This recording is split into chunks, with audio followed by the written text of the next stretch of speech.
जिला आईन सेवा प्राधिकरण पक्षर अंतर्जातीय निशाद्रव्य अपव्यवहार एवं अवैध चालाण विरोधी दिवस सह सचेतनता शिविर अनुष्ठित। गंजाम जिला आईन सेवा प्राधिकरण ब्रह्मपुर द्वारा आज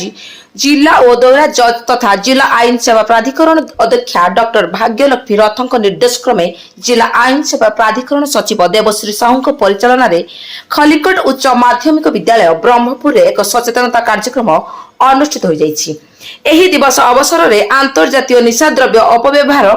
एवं अवैध चालाण विरोधी दिवस उपरे आलोचना हेबा सह पोक्सो आईन जेजेसीपीसी आईन पोक्सो आईन अनुसार निर्धारित पीड़ित क्षतिपूरण उपरे एक सचेतनता कार्यक्रम आयोजन हो जाइछि। जेउथिरे जैन निर्यातना अन्य अपराधर शिकार महिला जीवितों पाई नालसार क्षतिपूरण योजना 2018 विषय में उपस्थित समस्त को सचेतन कर